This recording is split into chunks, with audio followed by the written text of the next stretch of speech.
লাগছে। আমার ওসমান তো শুধু আমার কাছে ভাই না, আমার সন্তান হয়ে উঠছে। বাচ্চাদেরকে বিভিন্ন গালিগালাজ করা শুরু করে দিয়েছে, হাঁটুর বয়সে, কোমরের বয়সে, বোঝে কি, নাতের বয়সে, ছেলের বয়সে।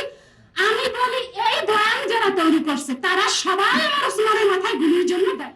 যে ছেলে মেয়েগুলো, যে তরুণরা আন্দোলনে এই হাসিনাকে হটাইতে পারছে, যে আন্দোলন যা খালেদা জিয়ার যারা ট্রিটমেন্ট দিতে বিদেশে নিতে পারে নাই, খালেদা জিয়ার বাড়ি যখন শেষ হয়ে গেল তখন আন্দোলন করে খালেদা জিয়ার বাড়িটা রক্ষা করতে পারে নাই, 57 জন সেনা অফিসার নিহত হলো, বিচার আদায় করতে পারে নাই।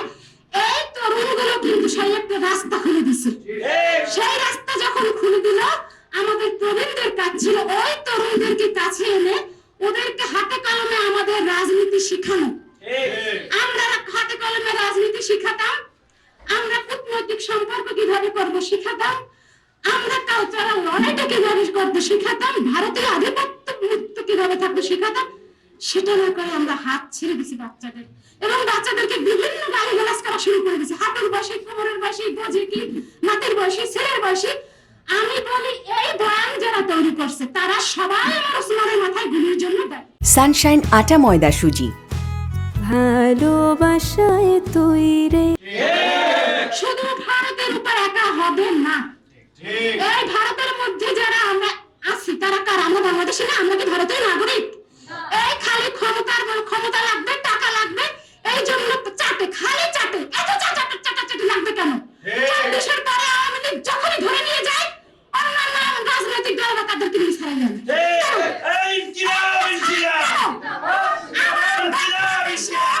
সকল রাজনৈতিক নেতাদের প্রতি, দেশপ্রেমিক নেতাদের প্রতি একটাই আহ্বান, আপনারা যখনই আওয়ামী লীগকে বিচারের মুখোমুখি করে আপনারা কাউকে আর ছাড়াতে যাবেন না।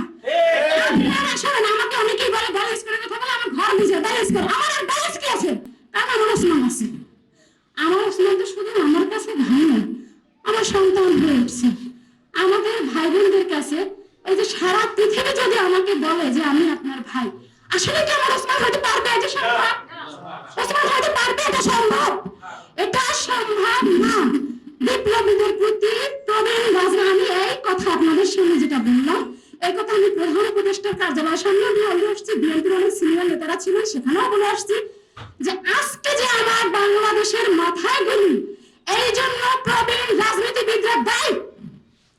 আপনারা লোভে পারবেন না, টাকা আজকে আছে কালকে নাই। আর সোনাকে হত্যা করার জন্য মাত্র 10 লক্ষ টাকা দিছে। এই 10 লক্ষ টাকা কি অনেক কিছু? এই 10 লক্ষ টাকা শেষ হতে কতক্ষণ লাগে? আমি তো ভাবছি একটা বাংলাদেশ যদি লিখে দেওয়া হয় তারপর তো আমার ওসমান আসবে না। এই ওসমান তৈরি হবে না। এই ওসমানকে যদি আপনারা ধারণ করেন, আপনাদের মেধা এবং রাজপথ দুটোই দখল রাখতে হবে। আপনারা পারবেন না।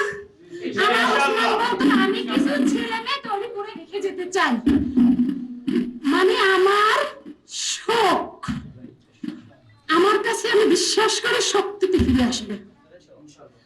আমি বিশ্বাস করি আমার ওসমান আরো দ্বিগুণ তীক্ষ্ণ ধারালো মেধা নিয়ে ফিরে আসবে।